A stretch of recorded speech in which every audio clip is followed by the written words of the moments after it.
Welcome back to the Speaking and Communicating podcast. I am your host, Roberta. If you are looking to improve your communication skills, both professionally and personally, and improve your life overall, this is the podcast you should be tuning into. By the end of this episode, please remember to subscribe, give a rating, and a review. Now, a lot of the times on this podcast, we talk about communicating with others, but today we are focused on how we communicate with ourselves and the impact that our nonverbal communications have on others. My guest today, Yolanda Williams, is based in San Diego. She is a Reiki teacher. She is an energy and meditation practitioner, and she is here to help us understand how our energies communicate and what we can do to change and improve that frequency so that we communicate what we intend to with others. And before I go any further, please help me welcome Yolanda to the show. Hi, Yolanda. Hello, Roberta. Thank you for having me today. Thank you for being here. I appreciate you taking your time to be with us. So please introduce yourself and tell us a little bit about you. Well, as you mentioned, my name is Yolanda, and the name of my business is the Energetic Alchemist. I teach Reiki, meditation, all forms of what I call energetic alchemy to support people in coming into deeper relationship with themselves for the sake of their own self-healing, realizing who and what we are beyond our stories and the things that may have held us back, our wounds, and yeah, just ways that we can change our lives from the inside out. So that's what I do. Mm-hmm. And how did you get into it? Did you always feel like, oh my goodness, this is my calling. I should be doing this and helping people this way? Oh no. Oh no. No. If you would have told me this is what I would have been doing, I would have thought you were absolutely crazy. There's no. No, I used to work in finance and I was with the company for several years. And the division I worked for, we were bought out by another bank. And so I went through a layoff. And at the time, I didn't want to go back into the same industry. I was in my early 30s and stressed, and it was a lot.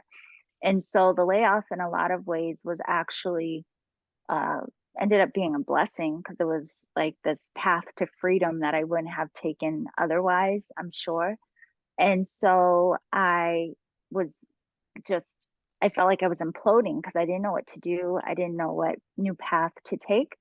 And so, oddly enough, I decided to get an astrology reading to see Hmm. what was going on in my life at the time or just to get some clarity. And the woman, she did my chart reading. She told me what was going on in my life, but she also recommended that I have a Reiki session and that I learn to meditate just to help me mitigate the stress that I was feeling so that I could then have clarity and make a decision from a space of clarity rather than fear. And I had never heard of Reiki. I was Hmm. unfamiliar with meditation. So, as we do, I went home and Googled both and Right. I found, yeah, classes. I was like, well, this sounds really strange. So instead of having a session, I signed up for a class. So I started taking classes in energy healing, Reiki, and meditation all simultaneously. And my curiosity just really took me deeper into the practices. And I started by practicing on myself and then my friends. I was like, hey, I'm learning this thing. Can you come over? Can I try this on Can you you? be my guinea pig? Yeah, you be my guinea pig. Exactly. And I really had no expectation. I was just having fun. I just Mm. was fascinated by it all. And what happened was my friends were feeling the result of the energy work. So they started referring people to me.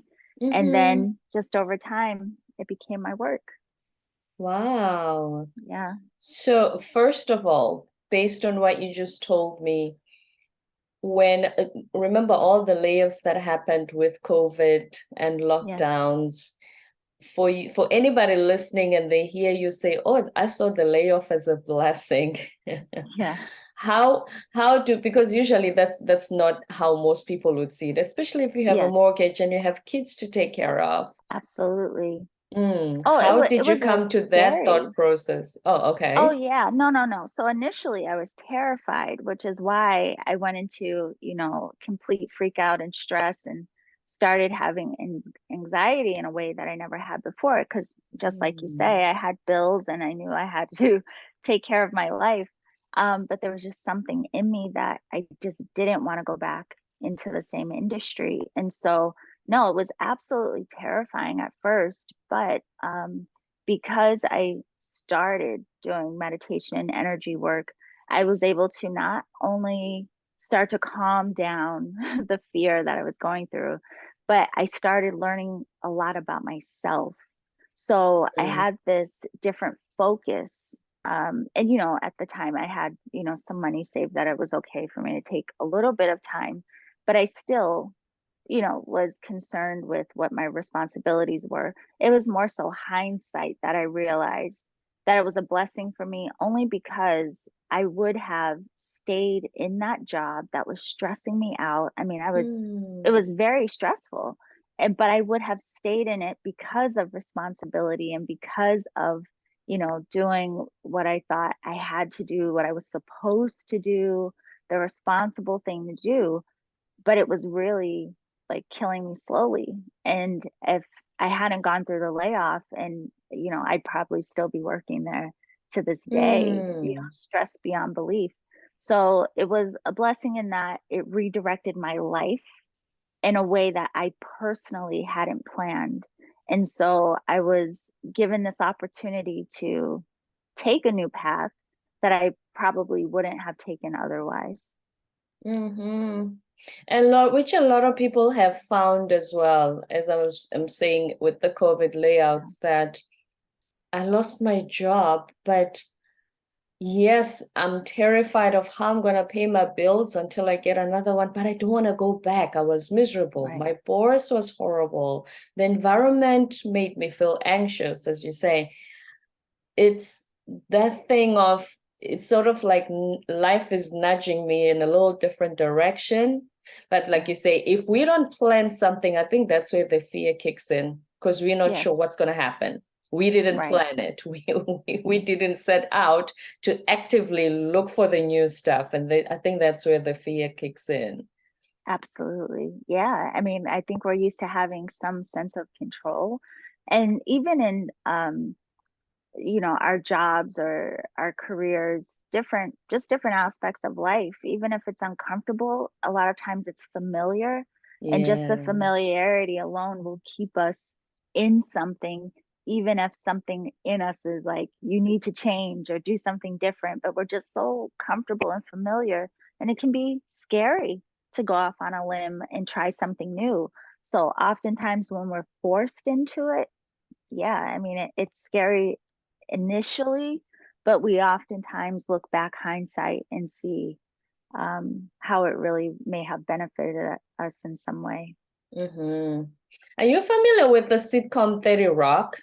It had Alec Baldwin and Yes, Tracy and Tina Fey. Yes. yes. So I remember in the first, very early on, the first season, I think it's around the third or fourth episode, where Alec Baldwin's character Jack Donaghy says to Tina Fey, "Are you familiar with Reiki?" And she says, "What is that?" He says, "It's a Japanese art of the laying on of hands to improve your life."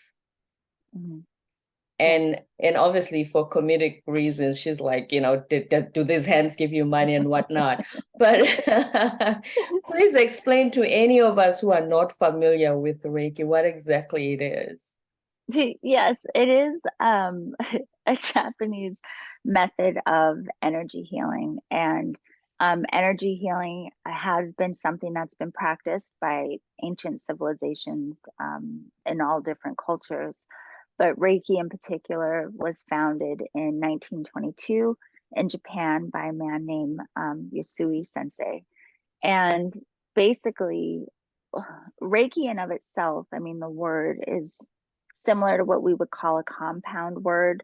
And the meaning of it is like divinely guided life force energy. And so, or Ray is like spirit and Ki is like the energy. So it is this way of helping us to recognize the life force energy, that life-giving essence that exists in all living things. So this life force, it's not just within us, it's within plants, it's within in animals. It's that life force that animates all forms of life.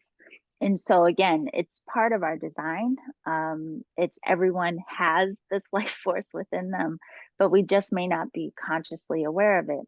So through the practices of Reiki, and for that matter, there are a lot of different practices that bring people in awareness of this life force. But through the practices of Reiki, you become aware of this aspect of your design, the energetic aspect of your design, and you can start to intentionally cultivate this energy where there's two sides. On one side, you become more aware of energy in general, like not just your energy, but the energies of other people, environments, the life force that is, again, just in existence through all living things, which in of itself gives you a different understanding and perception and respect, I would say, even for life. It brings you into the state of awe because you start to recognize we're much more than what we have been taught to believe. But through this, you also start to learn and recognize the way that the flow of life force really contributes to our overall well-being. So just in a general sense, when you are stressed or not feeling well, you may feel low energy. Or we even say oftentimes, like, I'm not feeling right, my energy is off. Right. We point to this all the time, but we may not know what to do about it. We don't know how to get our life force back into a state where we feel full of life, or we feel full of our own energy, or we feel imbalanced. So a lot of times, again, just life causes us to either feel off balance. We go through different emotions and experiences that cause congestion and blocks in how our life force is able to flow through the body. So all of this has a significant impact and influence on us. But again, we aren't taught these things Of at a young age. course, Yeah. And yeah. so, yeah, what the technique itself brings you into awareness of all of this, and overall teaches you how to manage your energy, but how the expression of your life force really has an impact not on you, but on the collective and everyone and everything that you come into contact with. Mm. Is that what they mean when they say go with the flow of life, the path of least resistance? The resisting of things and trying to control things is because you're not going with the flow, and that's why you're frustrated. And Yeah. So when we are in our resistance to things, oftentimes it's because we're in fear. We often resist a lot of things because of fear of the unknown, or fear of things turning out in a way that we don't want. And just because we may not want something to go a particular way doesn't necessarily mean, again, that it's not for us. And so life is always in motion, energy is always in motion. Everything, we're meant to move forward, move ahead, to evolve, to grow, to expand, to have experience. And when we are in fear and we are in our resistance, we are kind of, we're fighting against the flow, the movement of every or anything, whatever you are resisting in particular. And so that can cause, again, more stress. It can cause more concern. It can cause more worry. And it's not just, that these fears, doubts, and worries are just, insignificant. They impact, again, our physical well-being. Like your body will start taking a toll because of the fear, the worry, everything that you may be resisting or afraid to deal with or afraid to face or whatever. It impacts our body, it impacts our mind, it impacts our emotion, and ultimately impacts our energy, our life force. And if you think about just calling it that, our life force, it's vital to our existence, you know? Right. And so you want your life force to be able to flow well. You want your life force to nourish the body. You want your life force to be able to be this expression of its highest potential. I mean, just for the sake of even your life experience. So yeah, I mean, your energy touches every part of your life. Mm-hmm. When they refer to energy blocks, they say, Mhm. your body, you have energy blocks. So when you explain how you have the life force and you must flow with it, so when the energy is blocked, what causes, do we cause that? Is it something that happens over time we just don't pay attention to? What are these energy blocks that we hear about sometimes? Yeah, both can be true. So, say for example, again, I oftentimes use the analogy of a water hose. So, imagine your life force is supposed to flow through you like a water hose that, is just turned on, just easily the water is flowing through the body. But then you go through some experience in life that caused you to be hurt. Let's say, a lot of us have gone through painful relationships at some point in life, right? So you go through this relationship and it was really hurtful. Now you become guarded in your heart. You're afraid of being hurt. You expect now people to hurt you. So it's like you grab that water hose and squeeze it tight and don't allow the water to flow through because you're afraid if it flows or it moves, you're going to experience the same thing again. So we literally cause these, like you mentioned before, resistance. We may resist being open and vulnerable in relationship. We may resist going out on a limb and going after that new job. All of these things, they cause what we call an energetic block because it's causing tension and restriction in the body because of our thoughts, because of our feeling around something. And a lot of times, let's say the relationship again, right? Let's say you were Mm-hmm. hurt 10 years ago, and we will say, oh, I'm over it. I've moved on because externally in life, we have to move forward, right? Of So we course. think we've moved on. And now you get into a new relationship and you're still functioning though from the fear and the hurt from the past. So now you're not allowing this new person in your life to get close to you because you're afraid that they may hurt you like the other person did. Or you are, you develop these insecurities, all of these things, right? So there's a lot of life experience that causes us to decide to restrict or create certain types of boundaries and all of these different fears that Mm-hmm. cause what we would call an energy block, but it's really just the emotion and the stories of the mind that cause the body to feel congested and tight and restricted. And again, we just may not feel full. We may not feel great in our being because we're just worried. Mm-hmm. So the traumatic experiences, the painful relationships, when those things happen, Mhm. and so they cause these blocks because the survival instinct kicks in and says, don't step into that again, you're gonna get Yes, burned. yes, yes. Mm-hmm. So that's where that layer of healing comes in. And that's why Reiki is considered a healing technique. Not only is it a way of allowing energy or life force to then move through you in its natural state, but when that happens, we also become aware of what we've been holding. So once that water starts flowing again, it's going to bring to the surface what it is that was causing the blocks in the first place. So Mm-hmm. now you may start having these realizations of like, oh my goodness, I'm still upset or hurt about this thing, or this thing from the past has really affected me, to now I've been functioning from this belief of XYZ. So you come into, again, this like deeper relationship with yourself, where you start to recognize and realize so many things that you don't have to hold or perceive or tell the same story again and again. You can allow yourself to start to see and understand things differently, which then allows you to carry that energy in the body differently. You start to feel more free. It would be like when I went through the layoff, and initially I was terrified. I was so scared. I didn't know what I was going to do.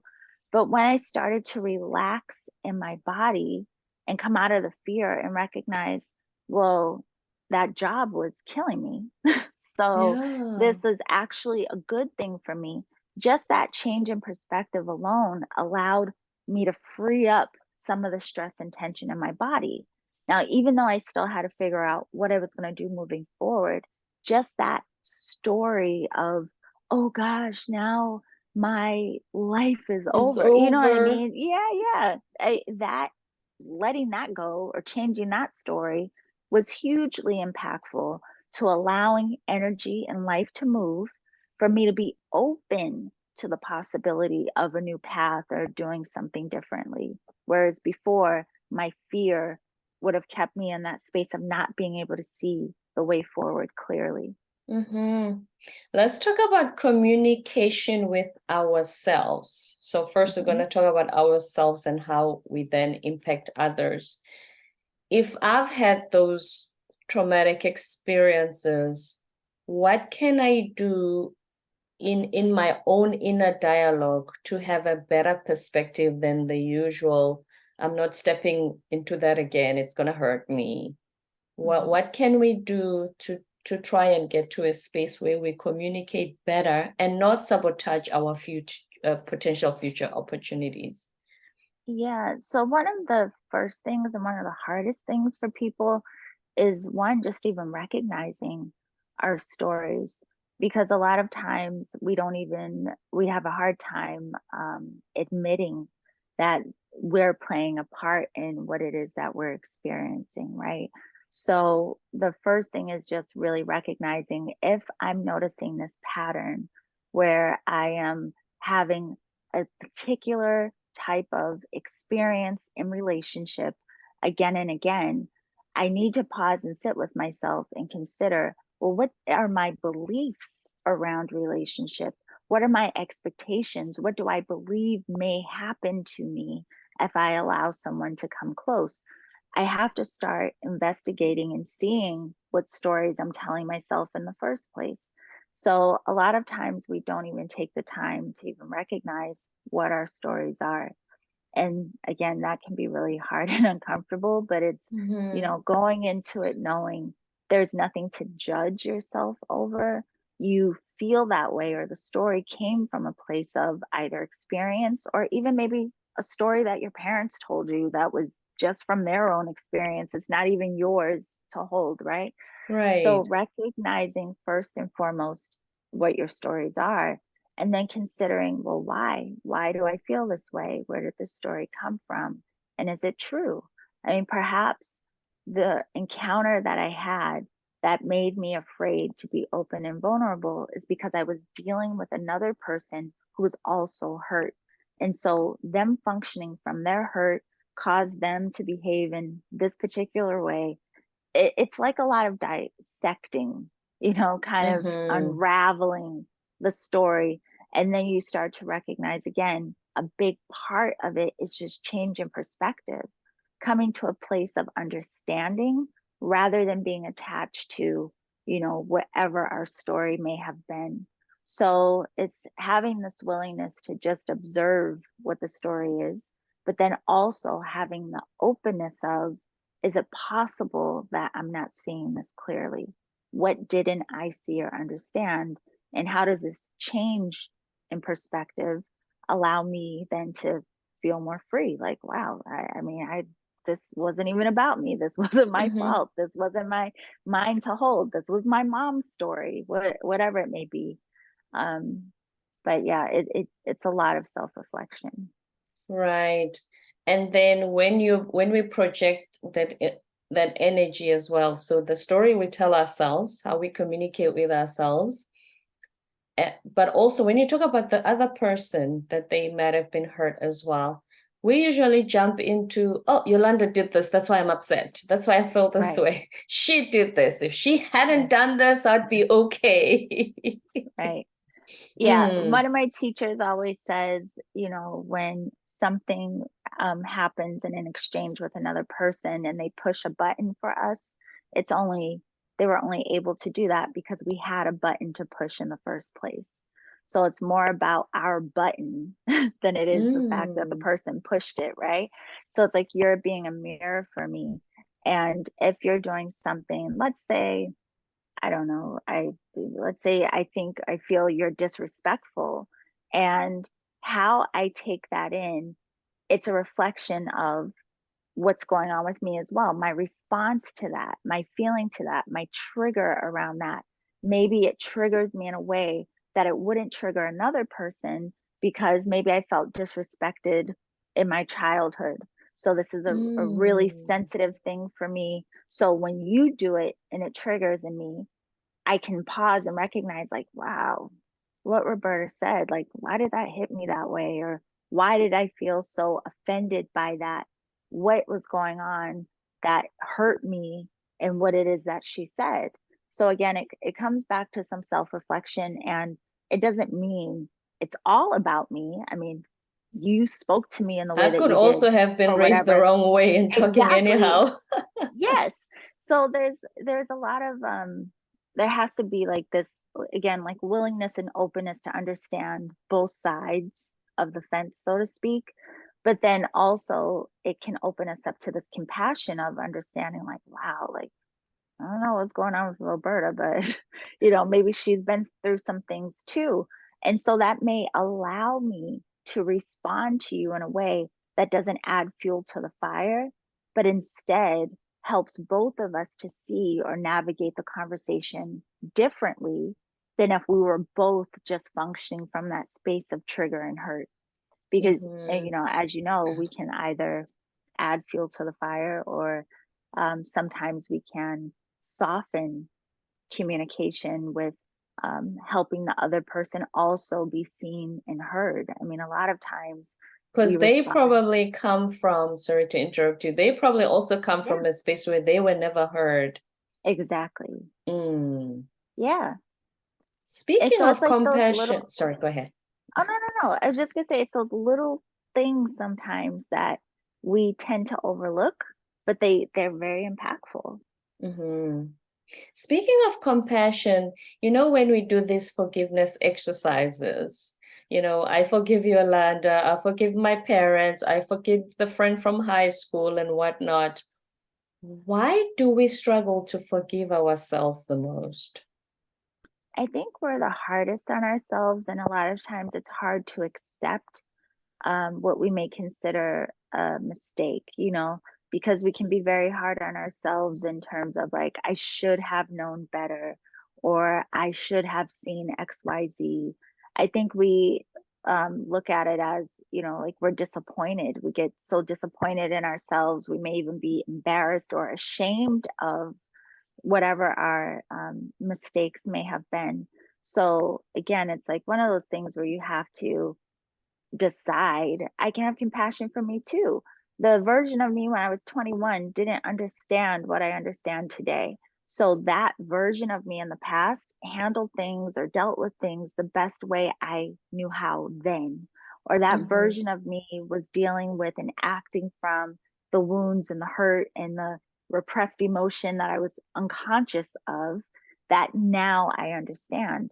So I can look back, and instead of being like, God, I was so stupid when I was 21, I could then That's look always back and go something. like, you know, we say these things, but instead I could look and say like, wow, well, I was hurting back then, or I didn't understand. So that that way of looking at it gives me some compassion, and even having some gratitude for, wow, I've really grown, and I'm thankful I know what I know now. But I also recognize I'm still learning. I'm still going to make mistakes. I'm still going to not understand or be triggered or whatever the case may be, but they're all opportunities for me to learn. They're all opportunities for me to grow and recognize what hurt I still may be holding or functioning from. So for me, the work has always been, I see it as a gift in that we don't have to hold on to these ideas and self criticisms and all of the things that we hold on to. You don't Mm-hmm. have to. You actually have a choice in how you see and perceive you and the way that you're communicating with you. You mentioned a moment ago, you know, sometimes people they just wanted to be seen and heard. And that's true for a lot of us. We oftentimes in our frustration and communication is because we don't think the person sees us, hears us, or understands us. But interestingly, if we back up, a lot of times we're not even listening to ourselves. Again, we No. stuff, repress. I'm not going to look at that. I'm not going to think about it. If you're going to want to feel seen and heard, I mean, start with you. You need to listen to you. You need to see you. Have that compassion for you. That's another hard one. When you say to people, just sit at home and quiet and self-reflect, and some people are afraid of that. Yeah. It's better to go out into the club and be in the noise and be in a crowd because there's this fear of, some people will literally tell you, I'm afraid to look. I'm afraid to Yes. look inside. Yeah. And that's understandable because it's uncomfortable. It's really uncomfortable because those emotions that you've been avoiding or the things that you said, I'm over it, but you're really not, if you sit in silence, you're going to be confronted with it. And then I think a lot of times we're afraid to even feel, am I going to be so taken over by the sadness? Am I going to be so taken over by the emotion that I don't recover? Right. I think even culturally, like it's been so ingrained in us, like pick yourself up and move on. Like nobody has time for that. Carry on, stop crying. The world Life doesn't has owe to you be, understanding. That's the yeah, one they throw a lot. The world doesn't owe you understanding. yes, Not that I'm saying it owes you anything, right, but just that statement alone tells you, forget your feelings, go to work, do this, yes, take care of your responsibilities. Your feelings are not something you should have time for. right. And so if you've been trained to literally not acknowledge you, how well will you be at acknowledging others and their feelings or their words or their point of view? I mean, it all has to come back to us first. Another thing though is it can be intimidating. Like people think like, oh, I can't meditate or sit in silence. It's going to be uncomfortable. And that's something you can practice. I mean, baby steps, right? But you can also observe yourself in interaction with other people. So again, if Roberta and I go out for tea and all of a sudden something she talks about bothers me, I can be observant enough of myself to recognize like, oh, what she said, that made me What was it uncomfortable. triggered? It triggered me. Yeah. So that starts to even show me and reveal to me what it is that I'm holding on to or what my stories are or what my emotions may be. So it's just being in awareness of yourself in all encounters and then questioning that, being curious about why did that bother me? Why did that hurt me? Why, whatever it may be. But yeah, you don't have to just sit at home in silence. Although and be meditation in is the a nice fear and practice. the discomfort. Yeah, Yeah. yeah. But it is uncomfortable. I mean, that you can't sugarcoat it. Gotta I mean, start starting to, somewhere. yeah, yeah. You gotta start somewhere because on the other side of it is, Mhm. the water hose just flowing and you going Yes, with the flow of life. Yeah. yes. So we mentioned Reiki and you talked about it, you brought it back to self-reflection, energy work, you brought it back to self-reflection, meditation, Mhm. everything it seems as though the common theme is self-reflection and the conversations we have with yourself. Why is that so key? Why is communication with yourself the very first starting point, basically? Yeah, because the way I communicate with me is going to impact the way I communicate with you, and not just what I say to you, but how I perceive and translate what you say to me. So if internally my story is not good enough, I'm constantly criticizing myself, I'm constantly afraid of what people may think of me, then anything you say, I may be overly defensive. I might take the wrong way. I may my ability to really hear you will be impacted because my fears are triggering on the inside because of my stories to myself. And then because I'm taking everything in and being, potentially taking it the wrong way, then my response to you may be that of, being defensive or not being clear or responding from a space of emotion because I wasn't able to fully hear you because of the noise of my own internal stories. So it's very impactful in the layers of communication in terms of how we understand people in the world, how we Mm-hmm. perceive and translate everything, but also in how we communicate back out. Mm-hmm. Because I think that's why we have what we have now with all these misunderstandings, the divisions among us. Yes. Everything is communication. The very foundation is the lack of communication and the lack of understanding of one another. Yeah, absolutely. And I mean, just even on the other side of the fence, if I stop being so critical and start having more understanding of my own view of me, and if I am willing to have compassion and understanding for me, then when I'm speaking with you, I can have that same compassion and understanding for you. So instead Mm-hmm. of just being triggered, I could think like, oh, I wonder why this is Roberta's point of view, or I wonder what she actually means when she's communicating this way or what it is that she's saying. So again, it opens me up to curiosity where then I may ask you, like, what does that mean? Or what do you feel about that? Or why do you feel that way? Now I'm more open to investigating with you because Mm-hmm. I've been in the practice of investigating even myself. Yourself. And Yeah. so that in of itself allows more room for not just hearing and actually seeing you, but it allows more room for understanding rather than assumption.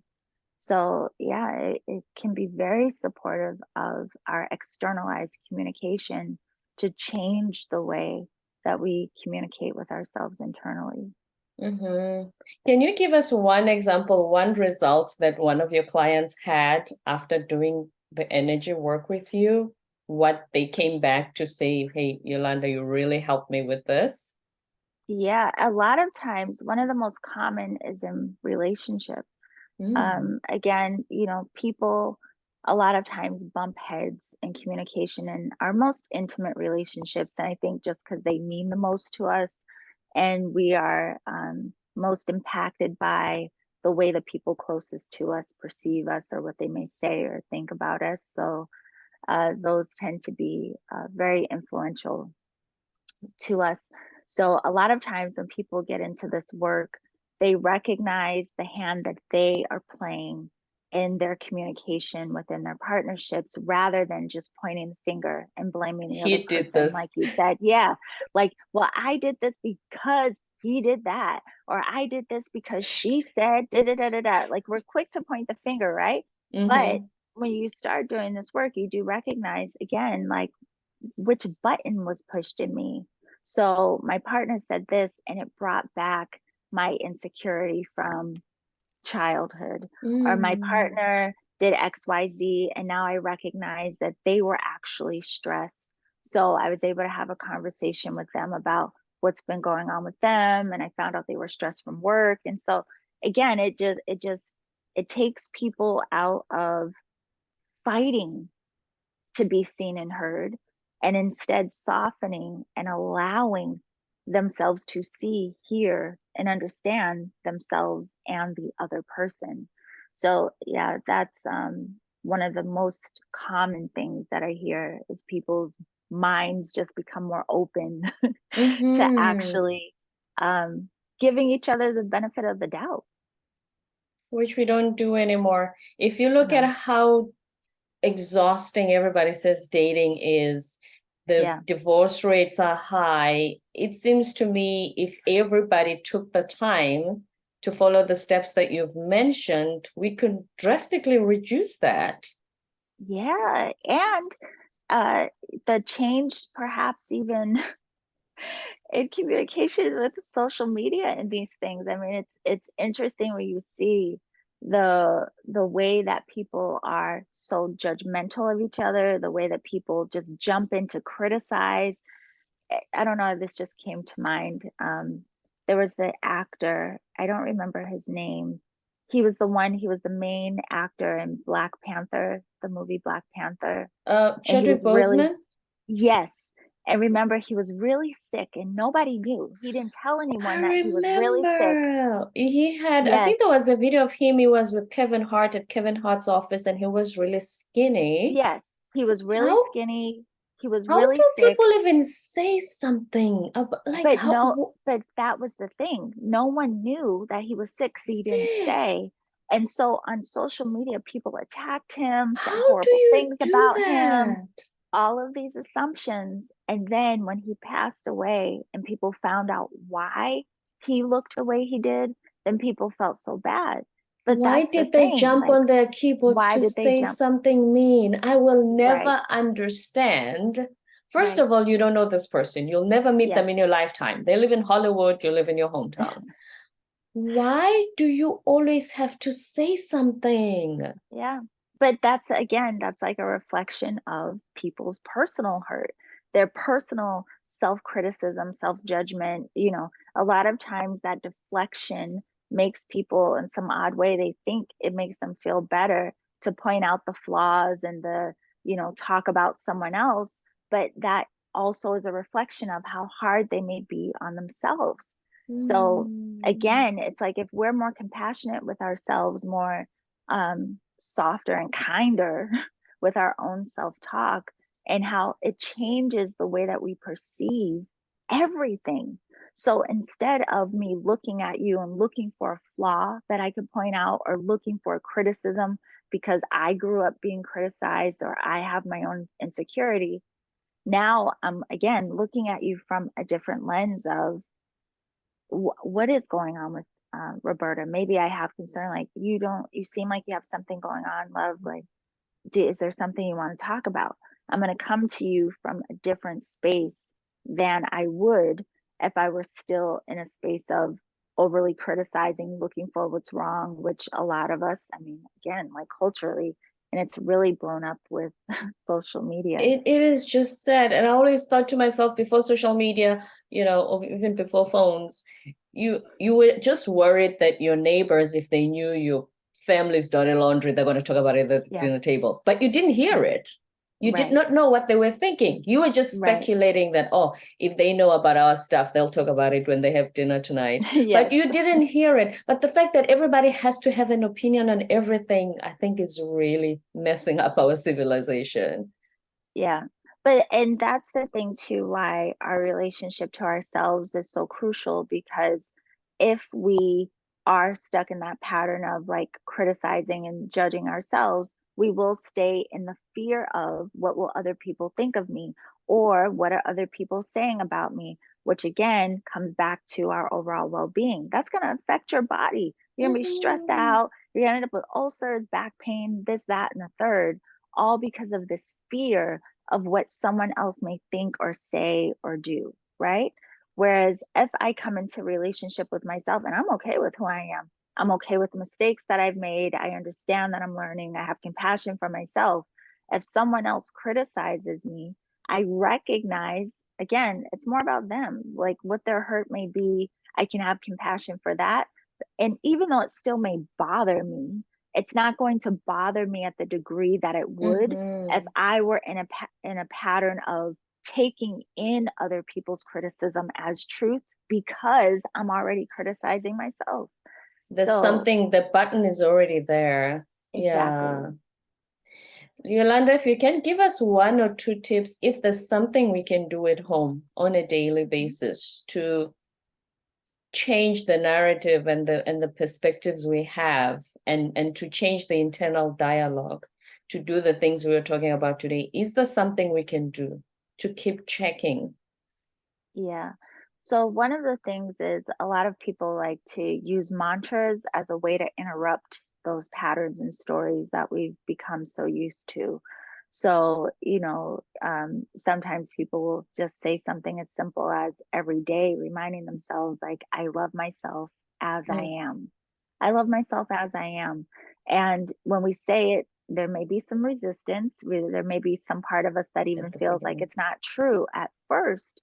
But the Mhm. beauty is it will reveal what my condition is around loving myself. If I say I love myself as I am, but then a story starts to come in of like, yeah, but you could be better at XYZ, I start recognizing where it is I'm criticizing myself and what aspect of me I may need to forgive or have more compassion around. But so just acknowledging yourself every day, like catching yourself when you are saying stories or being hard on yourself, catching yourself in the moment and then recognizing, like, but it's okay, I'm learning. It's okay, I'm trying to understand. It's okay, I'm working through my hurt, right? Um, Mhm. so those acknowledgments of self are really, really huge. Also, just gratitude. I know a lot of people hear about this, about people writing down what they're grateful for, but it's also one of those interrupters to redirect our mind. You don't Mhm. keep focusing on what's wrong. Bring your mind and attention to at least a couple times a day what all I do have to be thankful for. That softens Yes. us. That gives a different lens of like who I am and what I can appreciate and all the beautiful things that are in my life. So a lot of it is direction of mind, recognizing what you're giving a lot of attention to, and then also being softer with yourself about the stories and the criticisms that you may recognize you hold. Mhm. Words of wisdom from Yolanda Williams, the Reiki teacher and energy and meditation practitioner. Thank you so much for being on our show today, talking Oh, about self-reflection, which I think all of us need to constantly be working on. yeah. I am so thankful to have come. Thank you very much for having me here today, Roberta. Thank you for being here. And before you go, where can we find you so that we can continue? If we're looking for help, we'll be able to find you. Yeah, I actually have a lot of free content to help guide people through these processes. You can find me on my website, theenergeticalchemist.com, or you can find me on Instagram at Reiki Radio. Okay, I'm gonna put that on the show notes for anybody who's looking to help, who's looking for help with their energy, with their self-reflection, and how to have a healthier internal dialogue. Thank you so much, Yolanda Williams. Thank you, love. Don't forget to subscribe, give a rating and a review, and we will be with you next time. Yolanda, when it comes to people who do this energy work, what are some of the challenges that they face?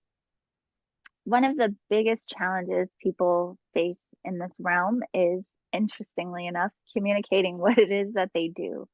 Um, Energy work is, it's not new, but it's new in that a lot of people are starting to offer it as a service, and it's starting to be um, there's an attempt to integrate it in more with Western medicine. So a lot of people now offer, a lot of hospitals will offer Reiki and energy work to patients, especially in oncology, usually on a volunteer basis. But a Mm, lot of people who are practitioners now have a really hard time communicating what it is that they do because there's a fear of judgment.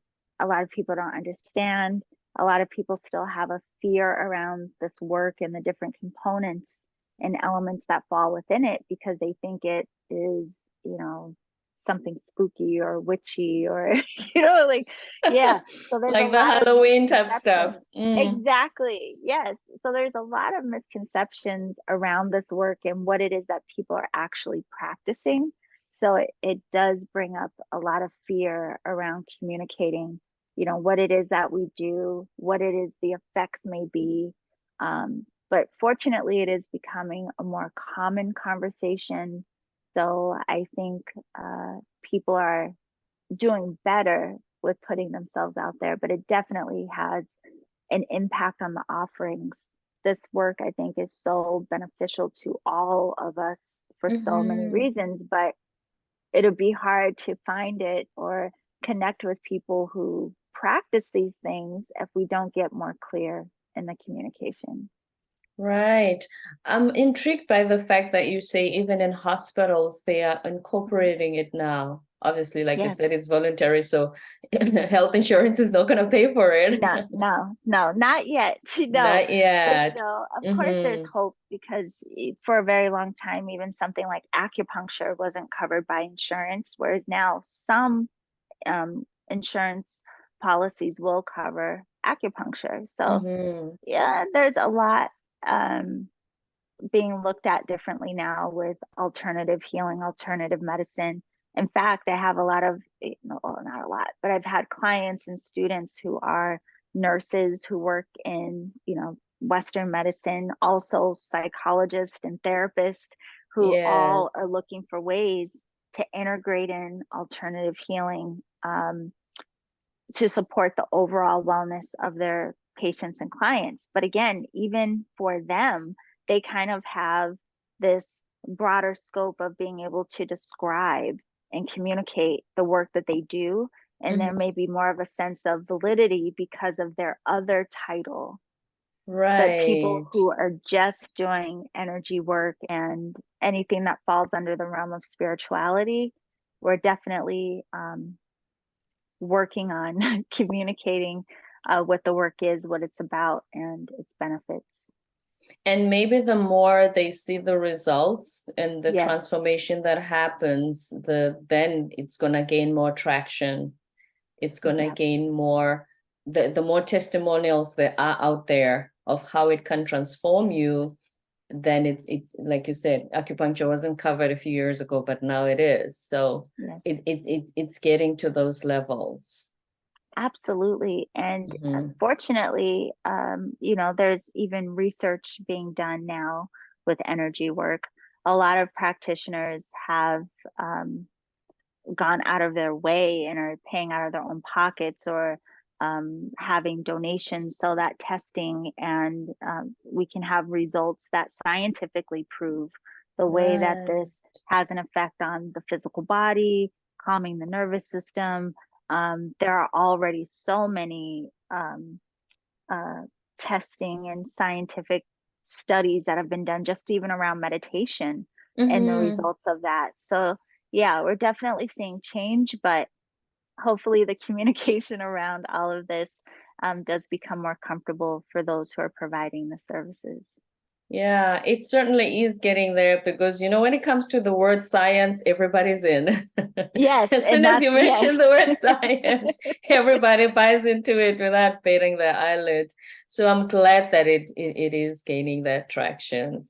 Thank you Yeah, very much absolutely. for sharing that. And I hope it helps anyone who's a practitioner right now who's Yeah. facing those challenges to have more hope. Yes. Mm-hmm.